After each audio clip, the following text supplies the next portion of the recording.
hoy desayuno virtual, Rodolfo. Exactamente, y vamos a estar conversando con Alejandro Topo Rodríguez, Consenso Federal, sobre la realidad que estamos viviendo en el país. Días bastante particulares, ¿no? Bastante particulares. Topo, ¿cómo estás? Buenos días. Gracias por charlar con nosotros aquí en la radio y el canal del Eco. Buen día, Claudio, Rodolfo. Gracias por la posibilidad de dialogar esta mañana. Gracias. Muy bien, un placer estar en contacto y en este caso con unas situaciones bastante particulares que se vienen dando en el país, dentro de lo que es la realidad política, cosas que se dan en el país y que se dan afuera, pero que repercuten acá, como por ejemplo el voto en la ONU, la posterior salida, la renuncia, pero expulsión sería, de la canciller. ¿Cómo lee todo esto, Topo? Como ustedes bien saben, salvo algunas excepciones, desde hace más de 30 años Argentina venía votando en el mismo sentido en el seno de Naciones Unidas, es decir, en contra del embargo o de las leyes de embargo de Estados Unidos a Cuba. Obviamente hubo excepciones, 4 o 5 años en que la Argentina votó distinto, pero durante 32 años la enorme mayoría de las oportunidades votó en contra de ese embargo. Lo hizo junto con más del 90% de los países del mundo. La última votación de hace unos 10 días registró un resultado de casi 99% de los países en contra y solo 2, en este caso Estados Unidos e Israel, que votaron a favor de ese embargo.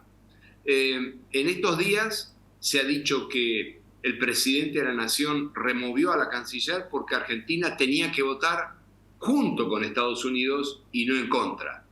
Bueno, ahí hay un gran problema porque hace un poquito más de un mes, con la presencia del propio presidente Milei en el seno de la Asamblea de Naciones Unidas, Argentina se opuso a Estados Unidos de manera muy clara y contundente en el tratamiento del denominado Pacto del Futuro. Argentina decidió disociarse del Pacto del Futuro y el presidente Milei explicó los motivos por los cuales se oponía a nuevas normas sobre medio ambiente, género, temas que tienen que ver con ciencia y tecnología. Es decir que con Milei y hace un poquito más de un mes, Argentina votó en contra de Estados Unidos en Naciones Unidas. Por lo tanto, ese no es un argumento válido. Otra cosa que se ha dicho, se dijo que no se puede votar en contra de Estados Unidos en medio de un proceso de negociación para refinanciar deudas con el Fondo Monetario Internacional, dado el peso que el Fondo Monetario Internacional, que Estados Unidos tiene en el seno del Fondo Monetario.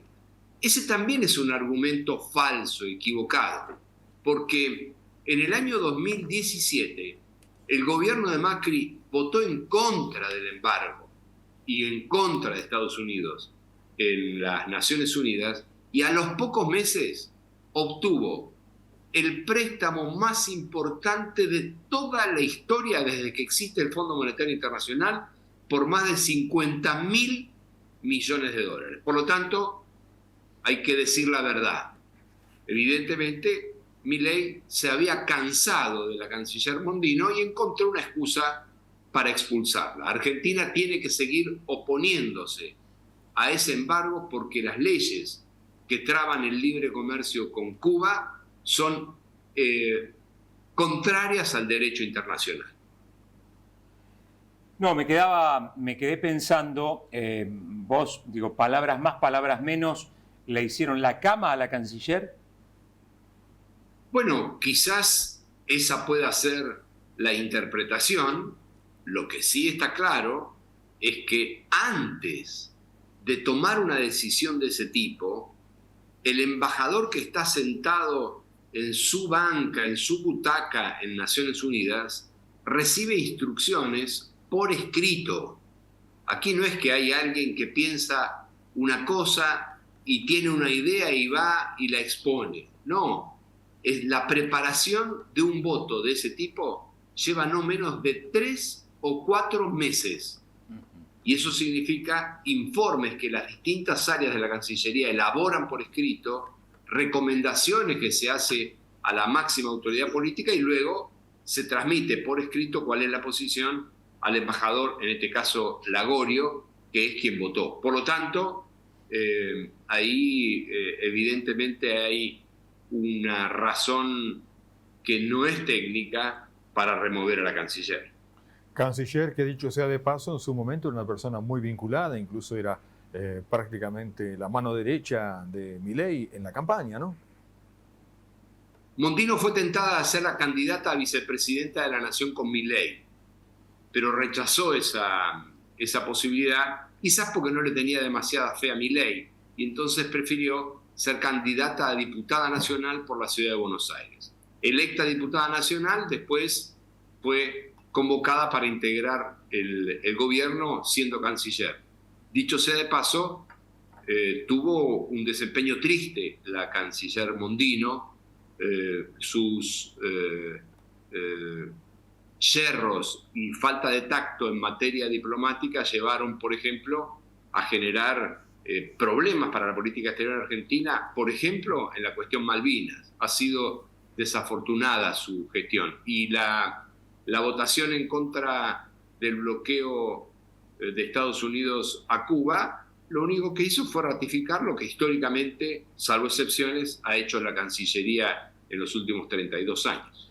Estamos hablando con Alejandro Topo Rodríguez, presidente del Instituto Consenso Federal. Topo, en el tema económico, bueno, un exitoso blanqueo se está presentando por parte del gobierno. Llamó la atención, no sé si llamó la atención, pero sí hizo un poco de ruido el tema de lo que propuso el presidente respecto a eliminar cualquier rastro de blanqueo para que en un futuro ningún gobierno pueda generar impuestos o colocar impuestos por el blanqueo otrora hecho. ¿Qué percepción tenés de esto y desde la jurisprudencia, qué se indica? Lo primero que hay que ratificar es que lamentablemente el presidente, por escrito en sus redes sociales, concedió, aceptó, anunció que está efectivamente trabajando arduamente, así dijo, arduamente, para eliminar los registros de las personas que ingresaron al blanqueo para que en el futuro no tengan que pagar nuevos impuestos por esa decisión de haber blanqueado. Lo primero que hay que decir es que desde su formulación, y si se concretara, esa acción es totalmente ilegal. Es como mínimo, pasible de ser configurada como destrucción de documento público.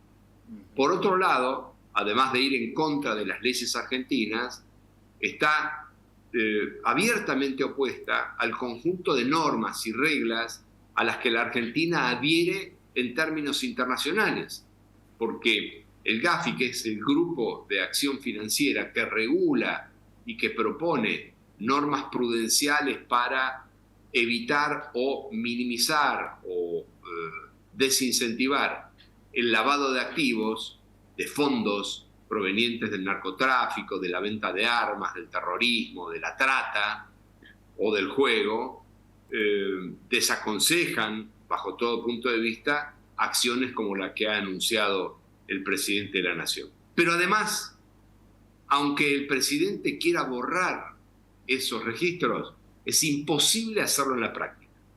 No hay forma de que un gobierno decida o que un gobernante decida de un día para el otro y que lo logre, eliminar esos registros. Quedan por muchos años los backup en la ex AFIP, actual ARCA, pero también quedan registrados los movimientos financieros en las bases de datos del Banco Central de la República Argentina. Por lo tanto, es imposible hacerlo. Lo que llama la atención es el enorme entusiasmo que el presidente tiene en querer borrar registros de quienes blanquearon, que deben ser entre 280.000 y 300.000 personas, para que en el futuro no tengan nuevos impuestos.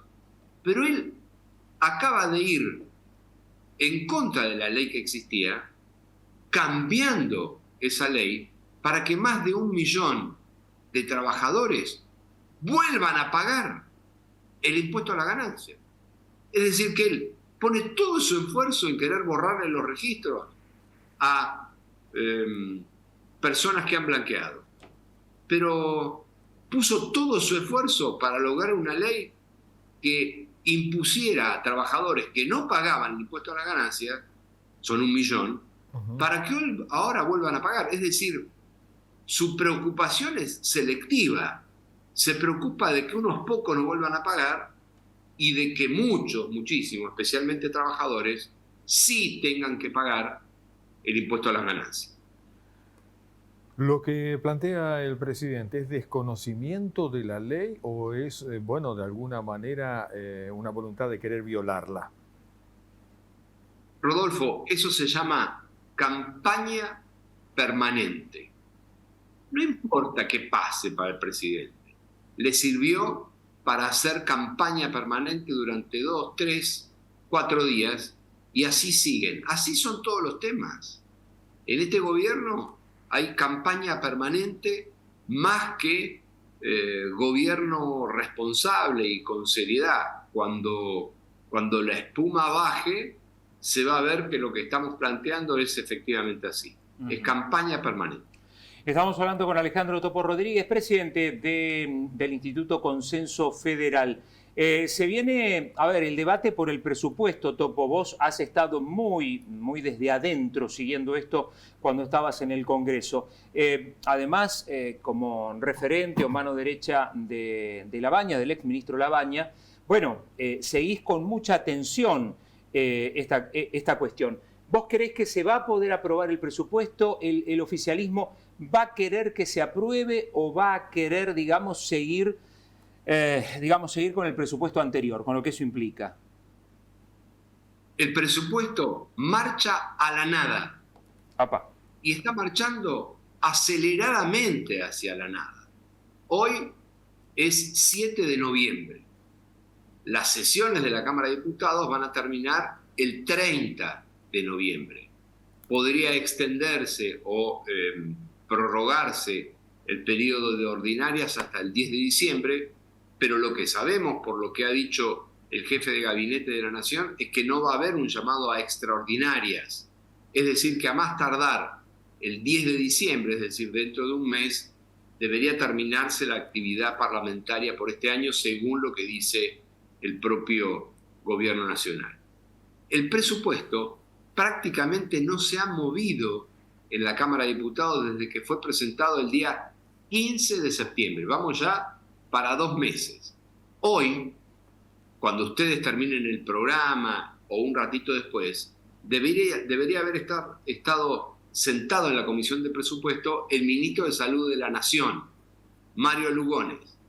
Pero acaban de cancelar la reunión. ¿Saben por qué? Por problemas de agenda. Bueno.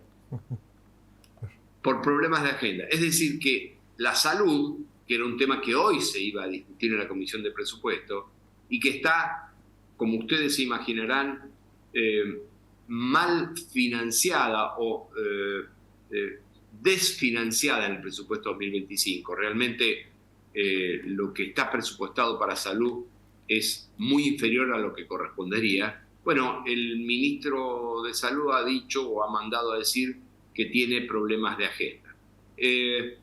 Eso significa que a este ritmo no hay ninguna posibilidad de tratar seriamente el presupuesto, salvo que se apure de una semana para la otra un tratamiento, entre comillas, express, para provocar que nadie esté obviamente de acuerdo porque no se han visto los detalles previos y finalmente entonces el presupuesto no se apruebe. Está pasando algo también muy grave en materia de fondos para las universidades. El presupuesto para las universidades debería ser aproximadamente el doble del que hoy se está planteando. Pero fíjense lo que pasó. Hace una semana atrás, el propio bloque de La Libertad Avanza, es decir, los de Milei en el Congreso, llamaron a una conferencia de prensa porque iban a incorporar, mediante un proyecto de ley, cambios en el presupuesto para darle más recursos a las universidades. Fíjense lo que estamos diciendo, que el gobierno envía un proyecto de ley y a los pocos días o al mes, los propios gobernantes, es decir, La Libertad Avanza, quieren cambiar el proyecto de ley de presupuesto, en este caso para darle más fondos a las universidades. ¿Qué proponían? Eliminar las PASO y la plata que iba para los partidos políticos a los efectos de solventar las PASO, dársela a las universidades. ¿Saben con quiénes se pelearon? Con los del PRO. Y finalmente no presentaron el proyecto porque los del PRO estaban en desacuerdo. Es decir, es muy poco serio. Vuelvo a la idea de la campaña permanente. Un gobierno que envía un proyecto de ley de presupuesto desfinanciando a las universidades, al mes quiere hacer una jugada que saben que no se va a aprobar solo a los efectos de la campaña permanente, de eliminar las PASO para financiar un poco más las universidades, pero se pelean entre ellos. Es decir, muy poco serio como se está tratando y aparentemente esto marcha a la nada. ¿Cómo se entiende que dentro de este marco tan poco serio como usted plantea, nos hayamos encontrado con que el riesgo país prácticamente está en la mitad de cuando asumió o que la inflación haya bajado tanto? Bueno, vayamos por parte. El riesgo país en la Argentina es muy alto. Argentina solo está por encima de 3 países en América Latina y es uno de los más altos del mundo. Es cierto, los que gobiernan dirán que es mucho más bajo que el que había antes, pero desde que existía ese riesgo país, que era muy alto antes, hasta hoy, pasaron algunas cosas que yo quiero compartir y enumerar con ustedes. La primera es que el gobierno le bajó 30% la capacidad de compra al salario de los jubilados, desfinanció las universidades, cortó la obra pública, eliminó el fondo de incentivo docente, eliminó el fondo compensador del transporte para que en Tandil y en todo el país se pague un poquito menos el precio del boleto de colectivo. Aún así, y frente a lo que ellos denominan el déficit cero, Argentina sigue sin ser una economía creíble a nivel internacional, porque si fuese creíble estaría en torno a los 100 o 200 puntos, como están Brasil, como está Chile, como está Uruguay. No, Argentina gira en torno a los 900 puntos de riesgo país. Así que, dada el sacrificio que la sociedad argentina hizo durante prácticamente un año, que Argentina todavía tenga un riesgo país en torno a los 900 puntos, es muy alto. En materia inflacionaria, el gobierno ha venido bajando sistemáticamente, de modo continuo, el registro del índice de precios al consumidor, y eso ya tiene sus consecuencias. Es decir, aumentó en la Argentina el desempleo, hay una recesión económica histórica, ustedes lo pueden ver en Tandil, hay caída del consumo y la pobreza aumentó a 53% y la indigencia a 18,1%. El gobierno ha logrado bajar la inflación a costa de los jubilados, aumentar la pobreza, resentir la actividad económica y aumentar el desempleo. No es ese el camino. Alejandro Topo Rodríguez, estamos hablando con el presidente del Instituto Consenso Federal. Hablemos un poquito de política, lo estamos haciendo, pero de política partidaria, si se quiere, en lo que respecta a la interna del justicialismo. Se viene, aparentemente, nuevamente Cristina, con la lapicera de un lado, parece que a Milei esto lo favorece. Cristina cree que estando Milei del otro lado también, digamos, esa gran grieta que da la sensación se benefician unos a otros. ¿Qué reflexión tenés vos de la interna del peronismo y de lo que puede llegar a pasar en las próximas elecciones, atento a dos miradas muy diferentes, muy contrapuestas, siendo que da la sensación que falta algo, ¿no?, en el medio, algo que aglutine a aquellos que no se ven representados ni por un extremo ni por el otro? Como ustedes saben, en marzo de este año renunció a la presidencia del Partido Justicialista quien estaba a cargo de ese rol, de esa función, que era el expresidente Alberto Fernández. Ese día, en el mes de marzo, se anunció que se iba a conformar una especie de comisión de acción política formada por 5 miembros.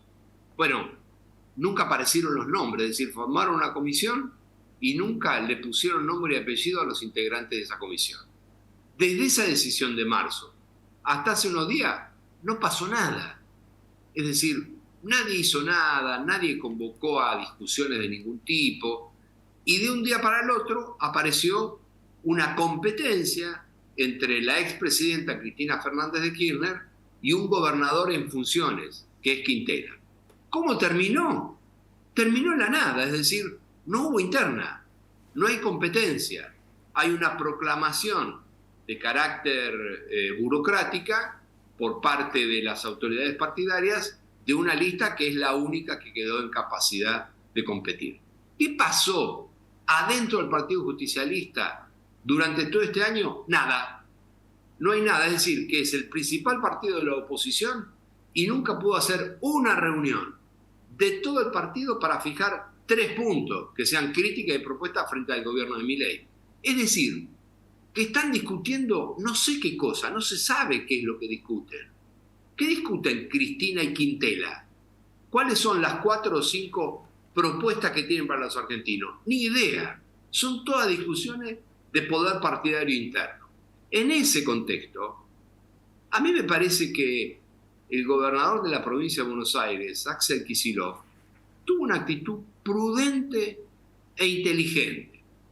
Su principal función y responsabilidad es gobernar la provincia argentina más importante, que es la provincia de Buenos Aires, que ya de por sí es una tarea compleja, pero es más difícil aún gobernar la provincia de Buenos Aires frente a un gobierno nacional que ataca a la provincia de Buenos Aires, que la desfinancia, que ha hecho de la disputa con la provincia de Buenos Aires un eje de su tarea diaria. Por lo tanto, en buena hora que el gobernador Kicillof tomó prudente distancia y no se involucró en temas partidarios internos. Hay otros u otras que pueden dedicarse a eso dentro de la provincia de Buenos Aires o dentro del Partido Justicialista de la provincia de Buenos Aires. Yo me pregunto, ¿qué hacía el gobernador de La Rioja, Quintela, dedicando horas y horas y horas, días y días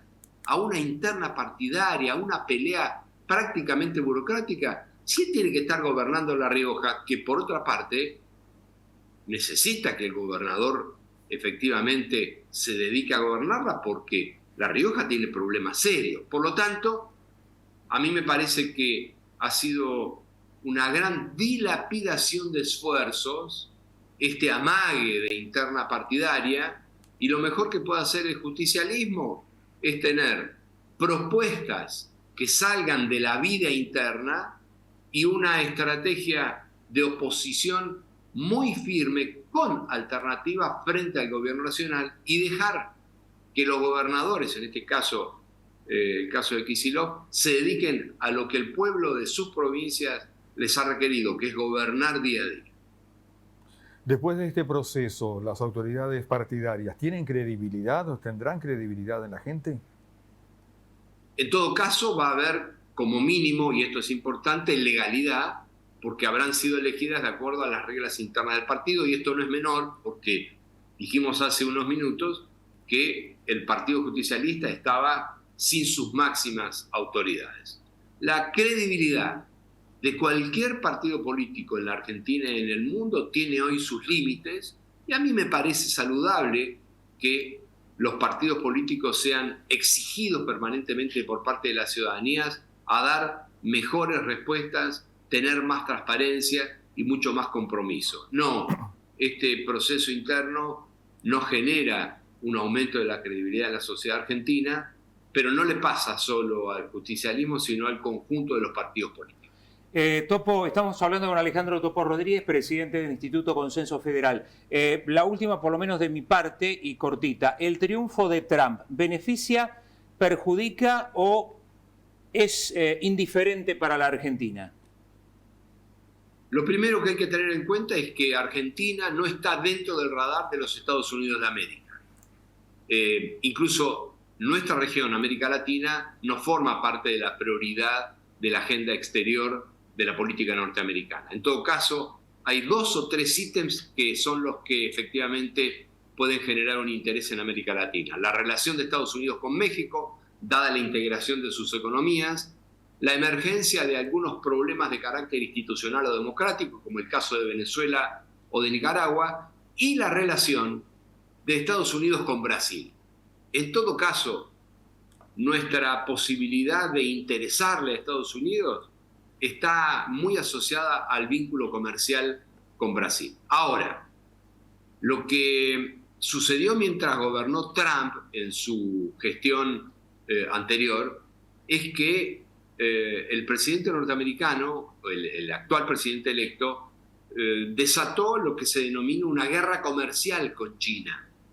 Y en esa guerra comercial con China, en la que Estados Unidos eleva los aranceles de ingreso de las mercaderías o de las manufacturas chinas al mercado estadounidense, y Estados Unidos le pone altos aranceles a la exportación del sector agrícola hacia China, lo que probablemente pueda pasar es que China compre menos soja a Estados Unidos. Ha estado comprando mucha soja durante todo este año 2024, previendo, fíjense, los chinos ya lo estaban previendo que fuese a gobernar Trump a partir de ahora. En ese caso, un efecto secundario de la guerra comercial de Estados Unidos con China puede ser que China necesite comprar más soja a Sudamérica. Y ahí hay solo 2 proveedores, Brasil y Argentina. Los 3 grandes son Estados Unidos, Brasil y Argentina. Si caen las compras de China a Estados Unidos, Brasil y Argentina tienen posibilidad de aumentar su comercio con China. La gran pregunta es, ¿el presidente Milei va a tener una política racional y coherente en materia exterior y comercial? Porque tenemos los 2 Milei. El Milei que dice que jamás comerciaría con un país comunista como China, o el que hace 2 semanas dijo que estaba encantado con el embajador chino porque le resuelve problemas rápidamente, a diferencia de Estados Unidos, que no se preocupó por resolverle problemas con el Fondo Monetario Internacional. Veremos cuál es la decisión argentina. Argentina tiene que encontrar, cosa que no tiene hoy, una política exterior racional, coherente, asociada a los intereses de la Argentina, especialmente en materia comercial. Es todavía un interrogante. Lo que usted mencionaba, justamente el tema del Fondo Monetario Internacional, la incidencia de Estados Unidos, teniendo en cuenta justamente la supuesta amistad y la coincidencia política, por así decirlo, entre Trump y Milei, que, dicho sea de paso, Milei ya adelantó que va a ir antes de la asunción a entrevistarse con Trump. ¿Puede ayudar en algo eso? ¿O no pesa eso? Efectivamente, Estados Unidos es el principal accionista del Fondo Monetario Internacional y su voz y sus decisiones son las que más peso tienen en el directorio del Fondo Monetario Internacional. Pero del otro lado, el Fondo Monetario Internacional no ve a Milei, no ve a alguien con nombre y apellido, ve a un país con su historia reciente, ve a Argentina. Y Argentina tuvo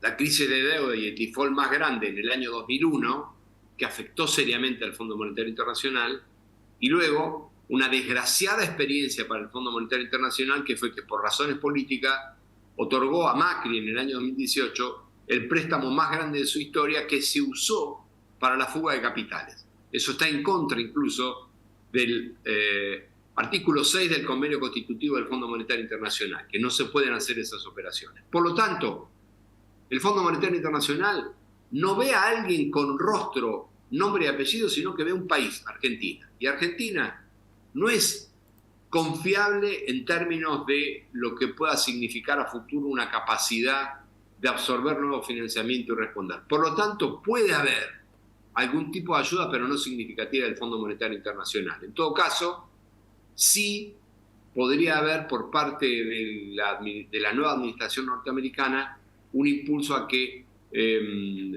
financistas privados, en todo caso, estén más entusiasmados a acompañar proyectos de inversión en Argentina. Topo, te agradecemos mucho esta comunicación con la radio y el canal del Eco. Acá el Zoom nos ha dicho que o la cortan o se actualizan a la versión Pro. Nosotros por ahora, como no hay plata, vamos a dejar la conversación acá, si te parece. Les agradezco mucho la posibilidad de dialogar y, como siempre, a las órdenes. Muchas gracias. Un abrazo grande, Muy amable. muchas gracias, Muchas Topo. gracias. Topo Rodríguez, Gracias. tandilense él y presidente del Instituto Consenso Federal. Bueno, charlando aquí, repasando un poco todos los temas bien de actualidad. Exactamente, sí señor, como siempre, con agenda abierta al Topo Rodríguez, señor. mucho le agradecemos.